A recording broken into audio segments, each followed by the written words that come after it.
Kami mohon Tuhan melalui pertolongan dari Roh-Mu yang kudus, membimbing, mencerahkan, membukakan mata hati kami, sehingga ketika firman-Mu diperdengarkan bagi setiap kami boleh mengerti dan kami boleh melakukannya dalam hidup kami sehari-hari.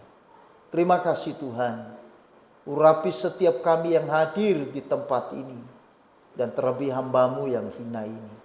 Layakkan dan kuduskan, sehingga apa yang hamba boleh sampaikan sungguh-sungguh adalah isi hati dari Tuhan, sesuai dengan kebenaran firman. Terima kasih Tuhan, berkatilah jam pemberitaan firman-Mu ke depan. Di dalam nama Kristus Yesus kami berdoa. Amin. Silakan duduk Bapak Ibu. Shalom. Mari kita membuka firman Tuhan pagi ini di dalam kitab 1 Samuel pasal 28 ayat 1 sampai dengan ayat yang ke-25. Kitab 1 Samuel pasal 28 ayat 1 sampai dengan ayat yang ke-25. Kita bergantian membaca, Bapak Ibu. Saya baca ayat yang ganjil dan saudara baca ayatnya yang genap. 1 Samuel pasal 28 ayat 1 sampai dengan ayat yang ke-25. Demikian firman Tuhan. Pada waktu itu orang Filistin mengerahkan tentaranya untuk berperang melawan orang Israel. Lalu berkatalah Aklis kepada Daud, "Ketahuilah baik-baik bahwa engkau beserta orang-orangmu harus maju berperang bersama-sama dengan aku dalam tentara."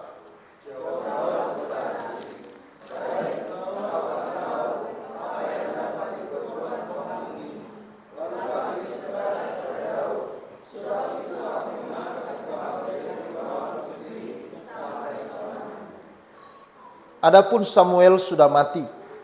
Seluruh orang Israel sudah meratapi dia dan mereka telah menguburkan dia di Rama di kotanya. Dan Saul telah menyingkirkan dari dalam negeri para pemanggil arwah dan roh peramal.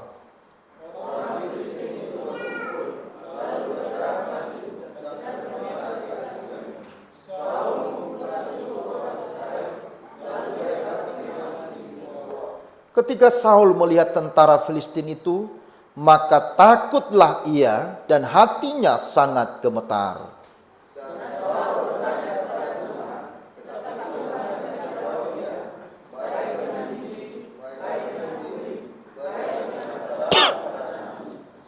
Lalu berkatalah Saul kepada para pegawainya, "Carilah bagiku seorang perempuan yang sanggup memanggil arwah. Maka aku hendak pergi kepadanya dan meminta petunjuk kepadanya." Para pegawainya menjawab dia, "Di Endor ada seorang perempuan yang sanggup memanggil arwah."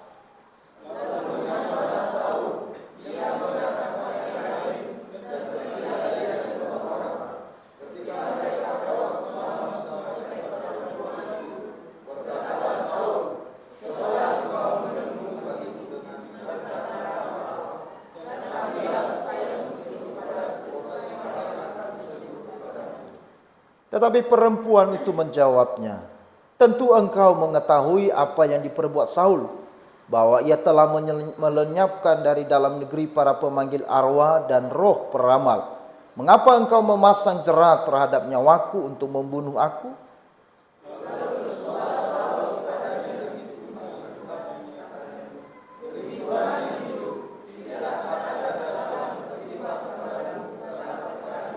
Sesudah itu bertanyalah perempuan itu, "Siapakah yang harus kupanggil supaya muncul kepadamu?" Jawabnya, "Panggillah Samuel supaya muncul kepadaku."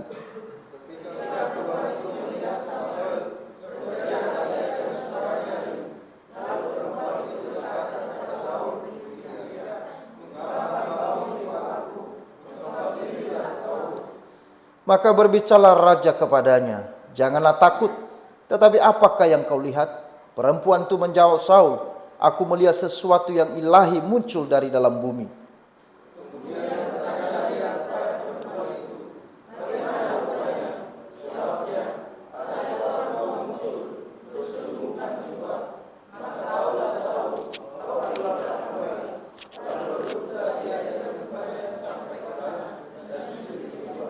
Sesudah itu berbicaralah Samuel kepada Saul, "Mengapa engkau mengganggu aku dengan memanggil aku muncul?" Kata Saul, "Aku sangat dalam keadaan terjepit. Orang Filistin berperang melawan aku, dan Allah telah undur daripadaku. Ia tidak menjawab aku lagi, baik dengan perantaraan nabi maupun dengan mimpi. Sebab itu aku memanggil engkau, supaya engkau memberitahukan kepadaku apa yang harus kuperbuat."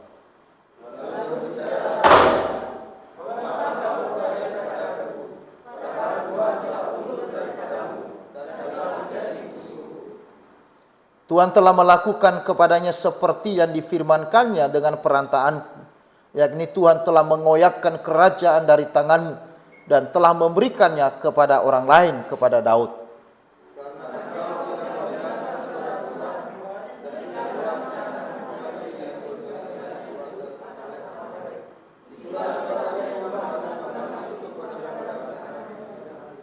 Juga orang Israel bersama-sama dengan engkau akan diserahkan Tuhan ke dalam tangan orang Filistin.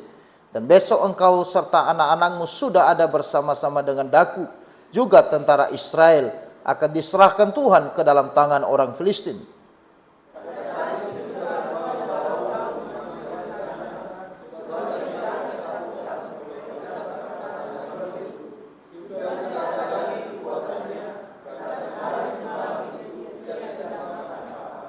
Perempuan itu mendekati Saul lalu melihat bahwa Saul sangat terkejut. Kemudian berkatalah perempuan itu kepadanya, "Lihat, budakmu ini telah mendengarkan permintaanmu. Aku telah mempertaruhkan nyawaku dan mendengarkan perkataan orang yang kau katakan kepadaku."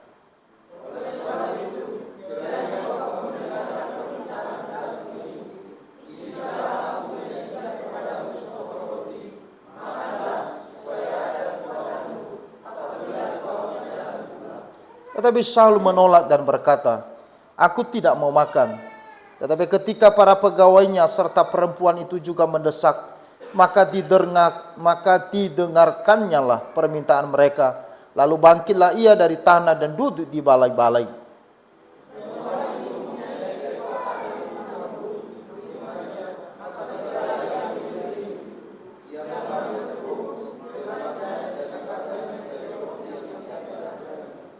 Dihidangkannya lah semuanya itu ke depan Saul dan ke depan para pegawainya. Lalu mereka makan. Kemudian bangkitlah mereka dan pergi pada malam itu juga. Amin. Berbahagialah kita saudara-saudara yang telah membaca firman Tuhan ini. Dan kita adalah orang yang lebih berbahagia yang percaya dan melakukan firman Allah. Saudara-saudara, bagi Allah tidak ada masalah untuk memberkati setiap orang percaya. Baik itu berkat rohani maupun berkat jasmani. Mengapa saudara? Karena ia adalah maha kuasa. Ia tidak pernah kehabisan cara atau metode untuk memberikan berkatnya bagi kita. Hanya saja penghalang berkat Tuhan bagi kita tidak terletak pada Tuhan, tetapi pada diri kita. Saya ulangi saudara, penghalang berkat Tuhan bagi kita tidak terletak pada Tuhan, tetapi pada diri kita. Kisah hidup Saul memberikan kepada kita pelajaran yang sangat berharga, khususnya tentang penghalang dari berkat Tuhan. Ya. Meskipun saudara, Saul adalah seorang raja pertama di Israel yang dipilih Tuhan. Juga seorang raja yang diberikan kuasa oleh Tuhan. Dan juga seorang raja yang telah mengalami berkat-berkat Tuhan, mengalami keajaiban-keajaiban Tuhan selama ia memerintah. Tetapi akhirnya saudara, kita melihat bahwa Saul berubah setia di hadapan Tuhan. Dan ternyata inilah yang menjadi penghalang daripada berkat Tuhan. Maka itu sebabnya saudara, apa saja yang menjadi penghalang dari berkat Tuhan kepada Samuel. Sehingga nanti kita melihat bahwa di akhir hidup daripada Samuel, ia bahkan ketiga anaknya mati di dalam medan pertempuran. Tuhan sudah tidak lagi berkenan kepada Saul, bahkan rohnya keluar dari dalam diri Saul. Lalu apa yang menjadi penghalang dari berkat Tuhan itu. Yang pertama saudara, karena ketakutannya. Mari kita baca ayat 4 dan ayat yang kelima di bagian ini. Kita baca bersama-sama ayat 4 dan 5. 1, 2, 3. Orang Filistin itu berkumpul, lalu bergerak maju dan berkemah dekat Sunem. Saul mengumpulkan seluruh orang Israel, lalu mereka berkemah di Gilboa. Ketika Saul melihat tentara Filistin itu, maka takutlah ia dan hatinya sangat gemetar. Di sana dikatakan, maka takutlah ia dan hatinya sangat gemetar. Saudara-saudara, penghalang dari berkat Tuhan adalah ketakutan. Karena ketakutan adalah sebuah musuh iman.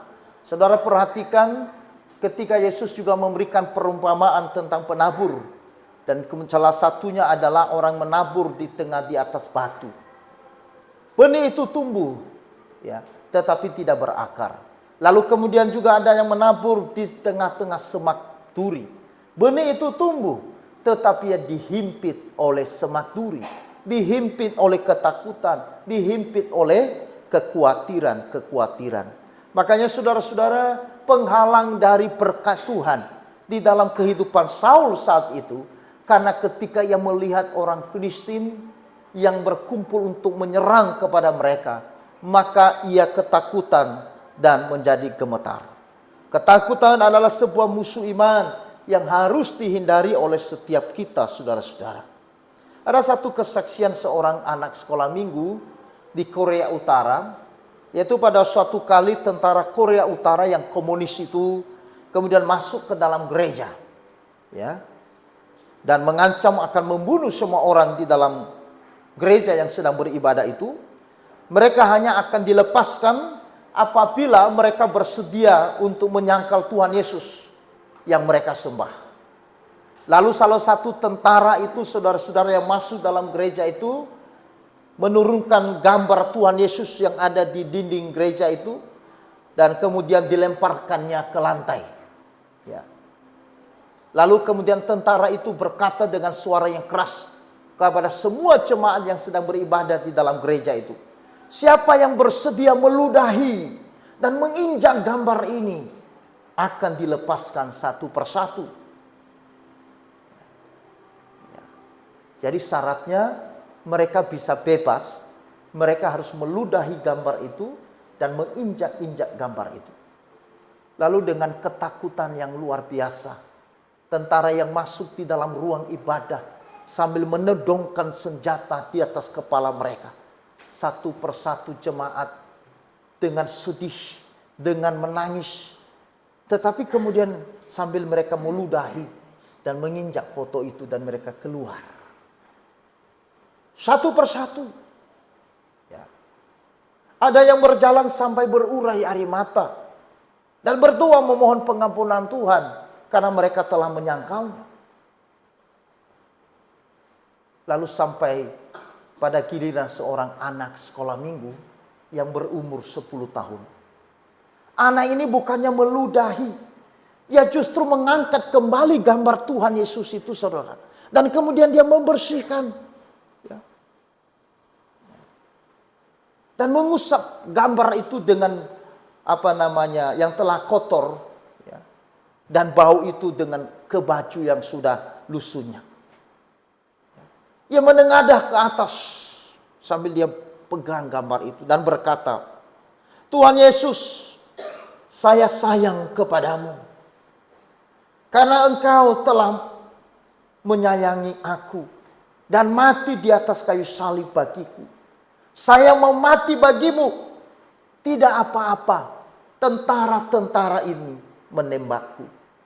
Saudara-saudara, jemaat yang ada di sana, mereka ketakutan besar. Dan mereka mulai banyak menangis. Ya. Dan bersuri, Tuhan Yesus, ampuni aku telah menyangkalnya. Ya. Jemaat-jemaat yang tadinya mereka meludahi gambar dan menginjak, mereka mulai sadar dan mereka menangis.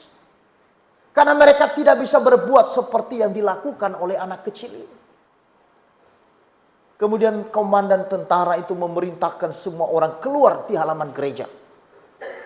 Di halaman gereja, saudara-saudara, komandan itu berkata, Kami orang-orang komunis tidak membutuhkan orang-orang yang dengan mudah menyangkali ideologi yang dianutnya.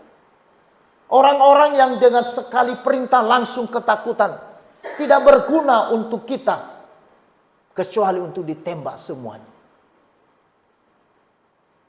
Saudara, lalu kemudian komandan mengatakan, lepaskan anak kecil itu. Dan semua jemaat yang lain yang tadinya meludahi gambar itu, mereka dibunuh. Saudara, Tuhan tidak senang melihat Saul yang penuh ketakutan di dalam menghadapi masalah. Karena sebelumnya Saul juga telah belajar, bukan? Bahwa Allah yang dia sembah itu adalah Allah yang hidup.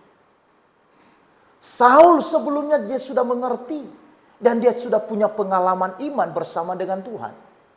Bagaimana Tuhan menyertai dan memimpin hidupnya. Bagaimana Tuhan memberikan kemenangan demi kemenangan juga kepada Saul. Dan bagaimana juga Tuhan memberkati kepada Saul. Tetapi saat itu saudara, ketika dia melihat tentara Filistin datang menyerbu mereka, ia sangat takut. Kenapa ini menjadi penghalang di dalam berkat Tuhan bagi Saul dan tentunya bagi kita, saudara? Yaitu karena ketakutan ini menunjukkan, saudara, bahwa Saul tidak mudah untuk setia kepada Tuhan. Ini menunjukkan bahwa Saul tidak lagi bergantung sepenuhnya kepada Tuhan. Ketika ketakutan kita makin membesar, maka itu artinya keyakinan dan kepercayaan kita pada Dia itu juga makin berkurang. Kalau hidupmu makin hari makin khawatir, itu menunjukkan sebuah kualitas imanmu.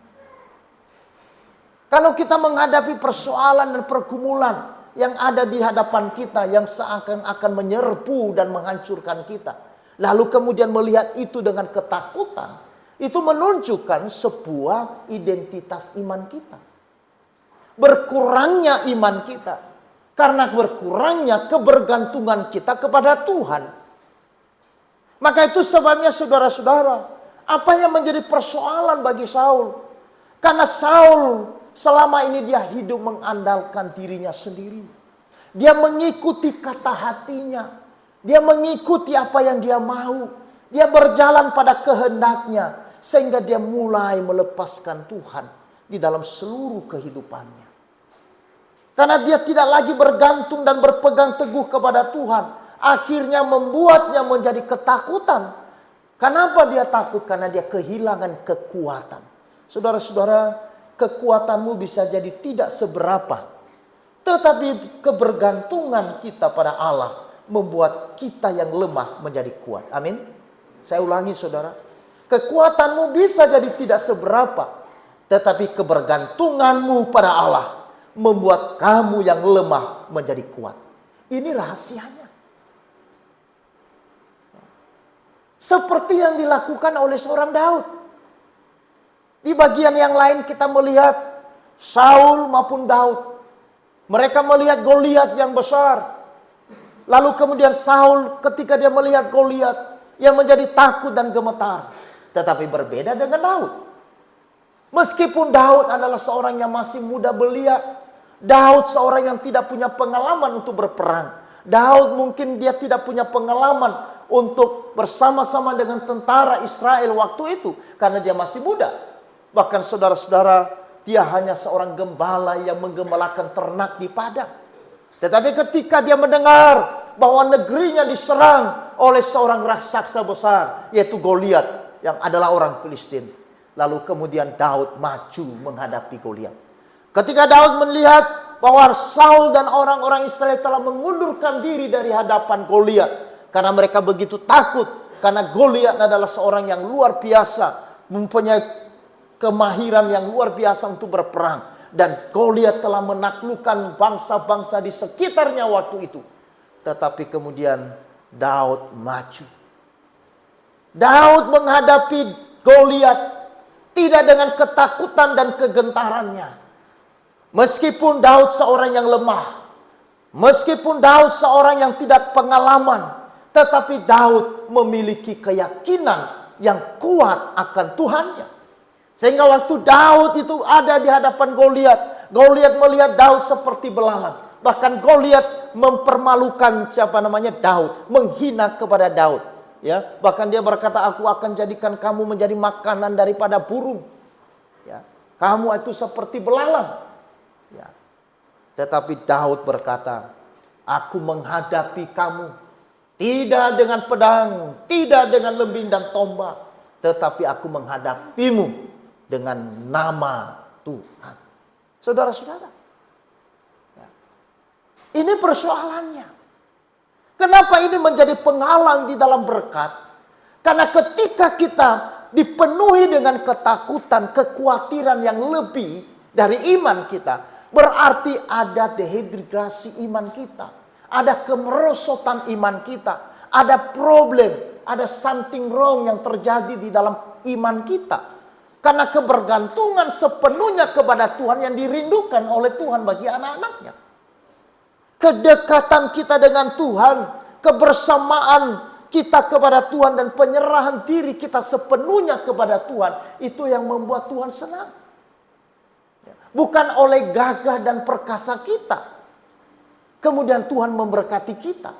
Tetapi justru dengan rendah hati, kita menyadari bahwa kita lemah, kita tidak punya kekuatan, kita tidak bisa melakukan sesuatu hal dalam hidup ini tanpa kita bergantung kepada Tuhan.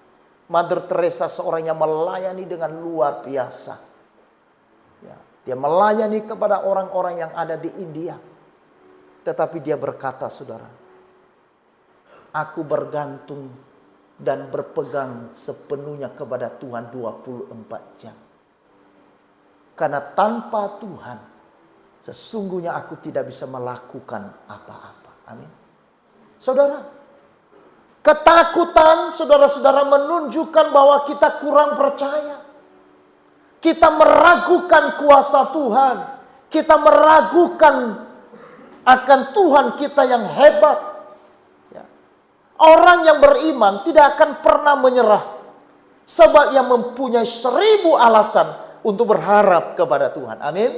Orang yang percaya tidak akan pernah menyerah. Karena itu Alkitab sering berkata, janganlah kamu berputus asa. Kamu jangan kecut dan tawar hati. Kamu jangan menyerah. Karena orang yang percaya, dia tidak kenal kata menyerah. Orang yang percaya, dia tidak kenal kata putus asa. Sebab ia mempunyai 1000 alasan untuk mengharap kepada Tuhan. Meskipun kita melihat situasi dan kehidupan kita, kita melihat keadaan hidup kita, sepertinya tidak ada harapan. Sepertinya tidak ada sesuatu yang kita bisa lihat yang baik. Tetapi sebagai orang yang percaya, ia tidak boleh menyerah. Ia tidak boleh putus asa. Ia harus tetap percaya dan berharap kepada Tuhan. Karena cara Tuhan menolong kita tidak seperti cara kita berpikir dan memikirkannya. Cara Tuhan memberikan pertolongan kadang berbeda dengan cara kita manusia. Kadang-kala Tuhan izinkan problem dan persoalan. Seperti ketika Tuhan izinkan Goliat hadir di tengah-tengah umat Israel. Bukan karena Tuhan itu begitu kejam. Tetapi Tuhan izinkan Goliat ada di hadapan mereka. Supaya mereka belajar percaya. Supaya mereka belajar beriman. Supaya mereka belajar bergantung sepenuhnya kepada Tuhan. Di peristiwa yang lain kita juga melihat ketika orang Israel mau menyeberangi sungai Yordan. Dan kemudian Yosua memerintahkan kepada seluruh laki-laki Israel untuk disunat. Saudara, perintah ini didengar oleh seluruh suku yang ada di Israel. Didengar oleh seluruh raja-raja yang ada di Israel. Bahwa orang Israel sudah mendekati tanah perjanjian. Mereka sudah mau memasuki tanah perjanjian. Maka seluruh suku yang mendiami tanah Kanaan, mereka telah bersiap siaga untuk menghancurkan dan menyerbu orang Israel. Tetapi saat itu saudara, bukannya Tuhan suruh mereka berlatih berperang. Tuhan tidak suruh mereka berlatih untuk membuat strategi, menyusun strategi bagaimana menghancurkan suku-suku yang ada di Kanaan waktu itu. Tetapi justru Tuhan suruh apa? Sunat. Seluruh laki-laki tanpa kecuali disunat. Saudara, apa yang kita lihat di situ? Kalau di dalam ilmu perang ini lumpuh. Artinya orang Israel tidak lumpuh kekuatannya, ya. Sudah tidak ada kekuatannya. Minimal 1 minggu, saudara-saudara. Para laki-laki tidak punya kekuatan. Bagaimana mereka bisa berperang sementara mereka lagi disunat, mereka punya sarung dan jalannya enggak benar, jalannya seperti kaki ya kan gitu. Ya. Kalau ada musuh mengejar mereka, apa mereka bisa berlari dengan kencang? Tidak mungkin. Jalannya begini, saudara. Tetapi kenapa Tuhan perintahkan hal itu? Sesuatu yang tidak masuk akal, sesuatu yang boleh dikatakan ini ngawur. Tidak masuk akal. Tuhan mengajar mereka bergantung sepenuhnya kepada kuasa Tuhan. Tuhan mengajar mereka tentang iman itu apa. Tuhan mengajar bagi mereka tentang arti dari penyerahan diri sepenuhnya kepada Tuhan. Di dalam mereka menghadapi apapun. Saudara-saudara, kadangkala Tuhan izinkan pergumulan-pergumulan yang berat, yang sukar, yang sulit untuk kita mengerti, yang kita tidak bisa pahami mengapa ini terjadi dan kenapa ia hadir dalam hidup kita, dan membuat kita bertanya, Tuhan di mana? Apakah Tuhan mengasihi saya? Apakah Tuhan memang punya kuasa? Dan kalau dia punya kuasa, mengapa dia tidak menyembuhkan saya? Kalau dia adalah Allah yang hidup, kenapa dia tidak hadir menolong saya tepat waktunya? Pertanyaan-pernyataan yang terlontar di mulut kita, bukan? Ketika kita berhadapan dengan pergumulan yang sulit untuk kita mengerti dan sulit untuk kita pahami. Tetapi saudara-saudara, justru kadang-kadang diizinkan Tuhan untuk kita belajar untuk bergantung sepenuhnya kepada Tuhan. Karena itulah di dalam firman Tuhan dikatakan apa? Diberkatilah orang yang mengandalkan Tuhan dan terkutuklah orang yang mengandalkan diri sendiri. Penghalang dari berkat Tuhan bagi Saul karena Saul mengandalkan dirinya sendiri. Saul mengandalkan pikirannya, kemampuannya. Dia tidak lagi mengandalkan Tuhan. Saudara-saudara, ketika Yesus bangkit dari antara orang mati, satu hal yang kita lihat dalam kehidupan para murid, Alkitab mencatat, murid-murid ketakutan. Dan saat mereka takut, apa yang kita lihat?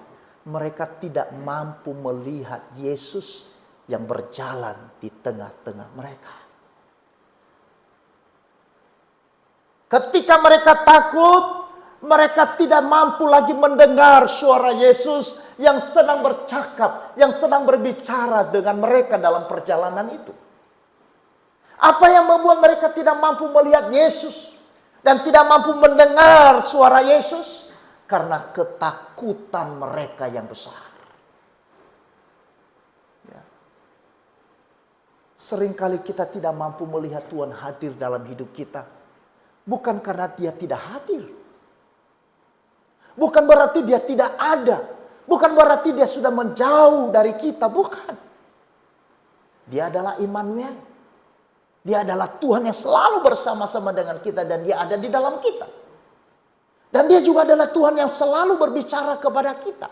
Persoalannya adalah karena ketakutan dan kekhawatiran kita yang begitu besar. Kegelisahan dan kecemasan kita akan masalah kita, akan masa depan kita, akan pergumulan yang kita hadapi.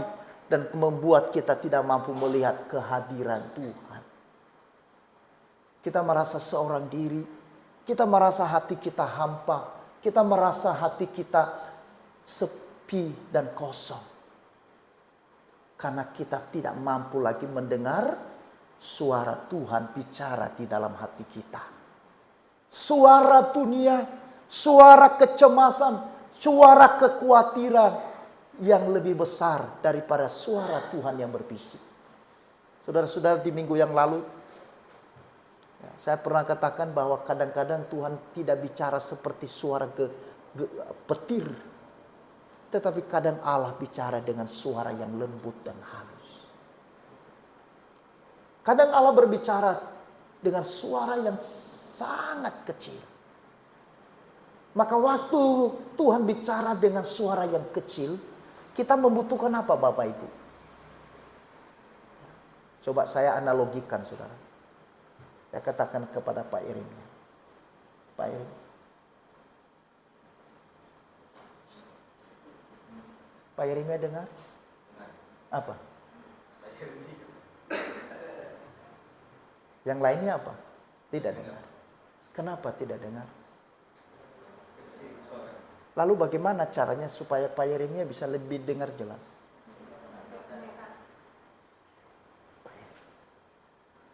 Bapak harus mendekat. Iya tuh? Bapak. Mendekat. Bapak ganteng sekali. Apa? Suaranya apa? Bapak dengar apa? Nah, saya bilang, Bapak ganteng sekali. Saudara, bisa mengerti? Tak kala orang Kristen berpikir, saya tidak bisa mendengar suara Tuhan, maka lalu saya pergi. Saya tinggalkan Tuhan. Saya menjauh. Buat apa Tuhan? Aku berbicara, dia tidak mendengar. Dia berbicara, aku tidak bisa mendengar.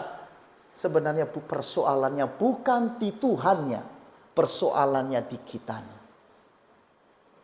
Ketika engkau dan saya, saudara, mulai pendengaran kita kurang peka dengan suara Tuhan. Jangan sekali-kali engkau menjauh dari Tuhan. Karena ketika engkau makin menjauh, engkau akan makin sulit mendengar bisikan Tuhan. Maka yang harus dilakukan, ketika hari ini aku rasanya aku kurang mendengar, maka saya harus mendekat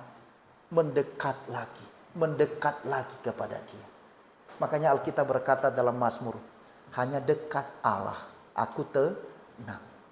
Ini bukan hanya menunjukkan sebuah perasaan senang, perasaan enjoy. Tetapi ini menunjukkan kedekatan sebuah relasi. Artinya ketika Pak Yeremia tadi dekat, ini bukan hanya persoalan dia mendengar. Tetapi ini menunjukkan sebuah persoalan relasi. Bahwa saya dengan Pak Yeremia ada kedekatan. Amin. Saudara-saudara. Di dalam Tuhan kita mau dekat dengan Tuhan bukan hanya kita rindukan. Oh supaya hidupku bahagia, supaya hidupku senang, supaya hidupku diberkati. Tidak salah. Tetapi menunjukkan ada sesuatu yang lebih dari itu. Ketika kita ada ketakutan waktu kecil. Bersama dengan orang tua kita mungkin dalam sebuah perjalanan. Lalu kemudian saudara-saudara ada hal yang menakutkan kita. Ya. Tetapi kemudian kita ada di dekat ayah kita. Di dekat orang tua kita. Ya. Maka kita mulai ketika di dalam perjalanan ada anjing yang menggonggong. Ada anjing galak menggonggong kita. Kita lihat bapak kita jauh. Lalu kita mudah ketakutan. Tetapi ketika bapak kita ada di depan, di samping kita. Ya. Lalu bapak kita menggendong kita. Saudara, apa yang terjadi? Sekarang kebalikan. Tadi kita ketakutan sekali. Kita menangis karena kita digonggong oleh anjing galak. Tetapi ketika ayah kita menggendong kita, kita yang balik menggonggong kepada anjing. Ya kan? Waktu kita digendong atau waktu kita dipegang tangan oleh ayah kita, dia gitu kan? Kita yang balik menyerang dia. Kenapa kita berani? Tadinya kita takut. Karena sekarang kita ada di dalam tangannya Tuhan. Saudara-saudara. Ini rahasianya. Kenapa ini menjadi penghalang. Menjadi sesuatu yang tidak disenangi oleh Tuhan bagi seorang Saul. Sehingga mengakibatkan Saul kehilangan berkat-berkat Tuhan. Kehilangan anugerah Tuhan di dalam dirinya. Dan akhirnya dia bernasib tragis saudara-saudara. Karena dia memelihara ketakutan itu bertumbuh di dalam dirinya. Maka karena itu jangan engkau pelihara. Bila ada ketakutan, bila ada kekhawatiran, Wajar bukan kalau ada ketakutan? Ya, tetapi kita tidak boleh pelihara. Kita harus buang. Ketika dia melintas di pikiran kita, segala kekhawatiran kita harus singkirkan. Saya pribadi banyak kekhawatiran. Bagaimana ini, bagaimana ini. Tetapi ketika dia lewati dalam pikiran saya, lewati perasaan hati saya, maka kemudian saya, Tuhan, singkirkan semua ketakutan itu. Saya tahu Tuhanku hidup. Saya tahu Tuhanku Allah yang berdaulat. Saya tahu Tuhan yang memelihara saya. Saya tidak mengerti bagaimana kehidupanku setelah ini. Tetapi satu hal yang saya tahu, Tuhan menyertai saya. Saudara, yang kedua, yang terakhir. Apa yang menjadi penghalang dari berkat Tuhan kepada Saul? Dan juga sekaligus menjadi penghalang berkat Tuhan bagi kita hari ini, saudara. Di bagian yang kedua, yaitu ayat yang ke-7. Mari kita baca. Kita baca bersama-sama. 1, 2, 3.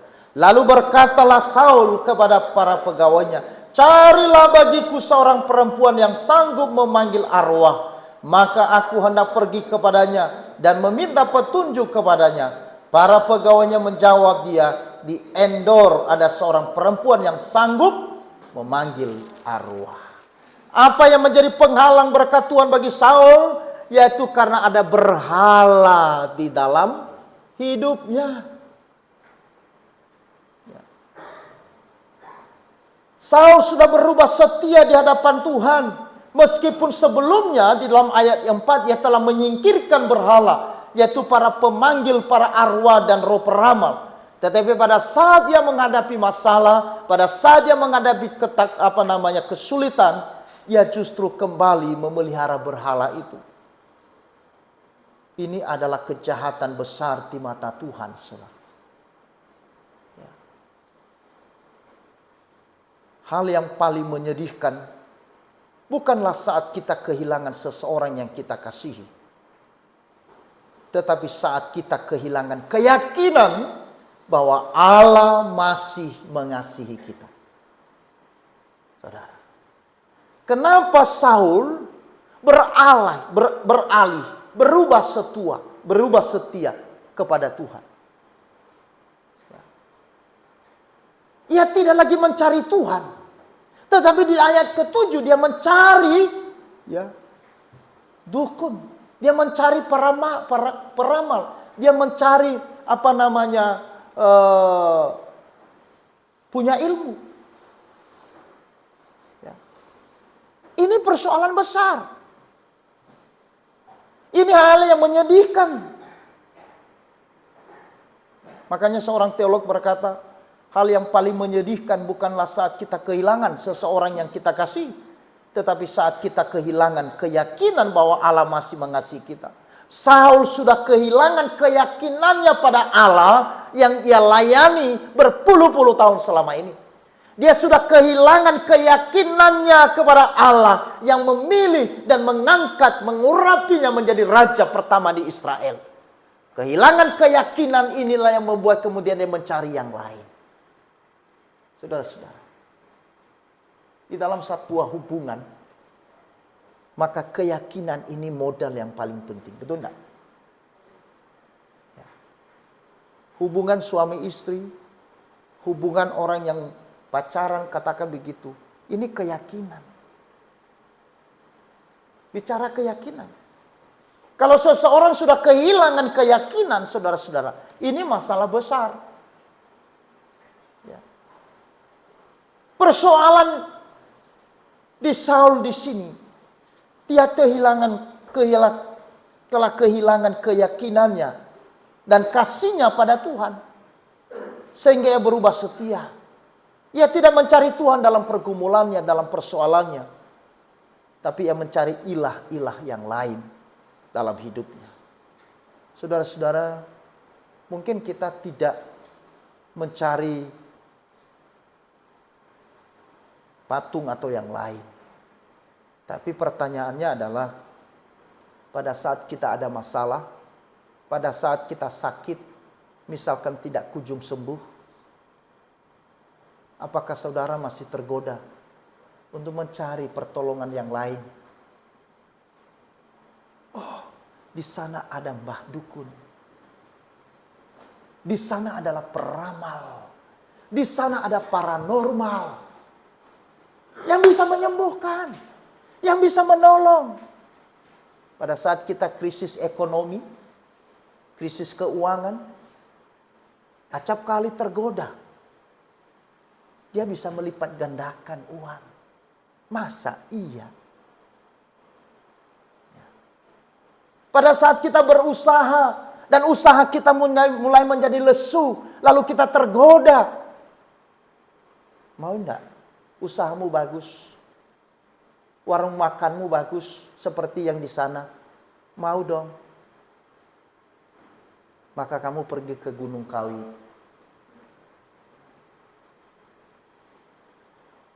Lalu kemudian rontohlah iman kita. Ini yang terjadi dengan Saul. Padahal saudara-saudara, ini bukan pengalaman pertama Saul untuk berperang. Berkali-kali Saul telah berperang, baik melawan orang Israel, orang Filistin, orang Amalek, dan orang yang lain. Tetapi kenapa kali ini ketika tentara Filistin datang untuk menyerbu mereka, lalu kemudian dia ketakutan dan kemudian dia mencari berhala? Karena dia sudah kehilangan keyakinannya, kehilangan kasihnya kepada Tuhan.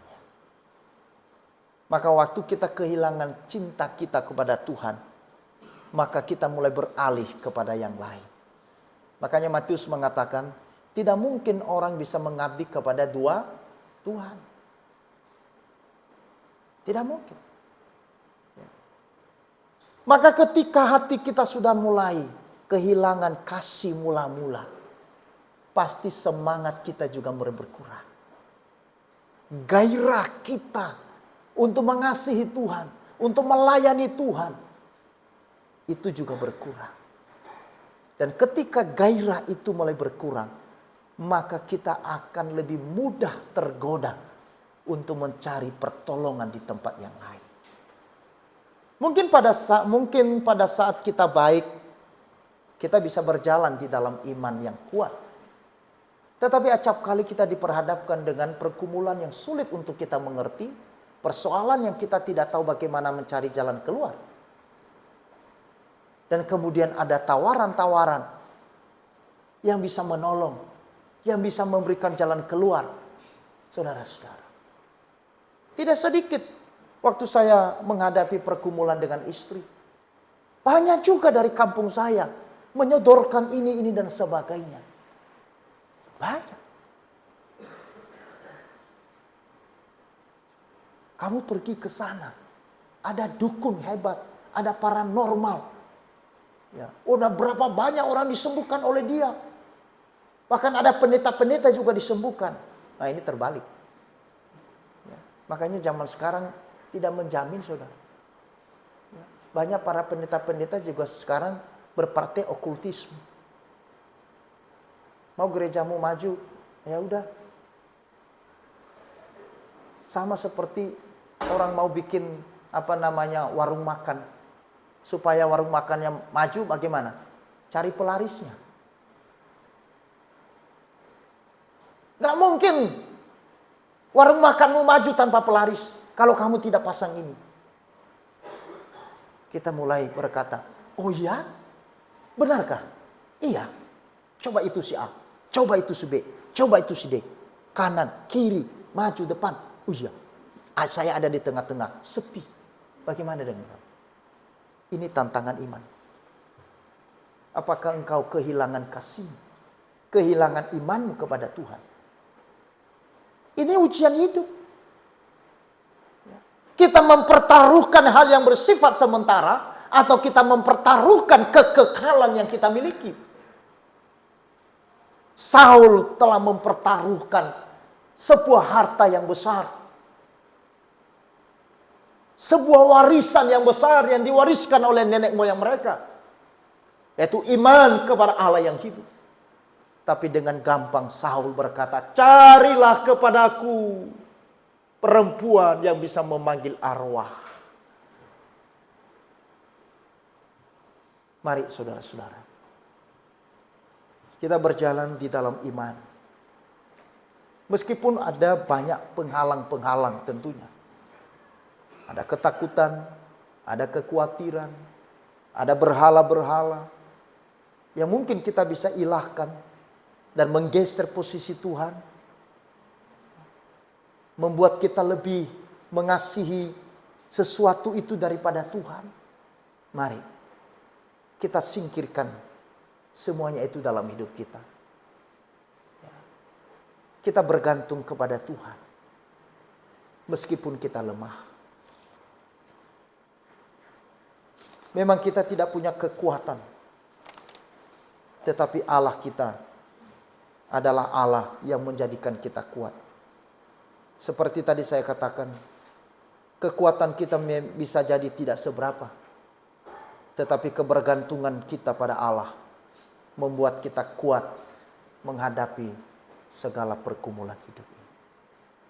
Maka hadapilah setiap masalah, setiap pergumulan ini. Tidak dengan hati yang takut, tidak dengan hati yang cemas dan putus asa. Hadapilah dengan iman yang berani. Dengan tidak mencari pertolongan di tempat lain. Tetapi menjadi orang yang semakin dekat. Semakin dekat. Semakin dekat di dalam Tuhan. Amin. Tuhan, terima kasih untuk firman yang sudah berbicara kepada kami di siang hari ini. Bahwa Tuhan, Engkau adalah Allah yang senantiasa memberkati kami. Dan tidak ada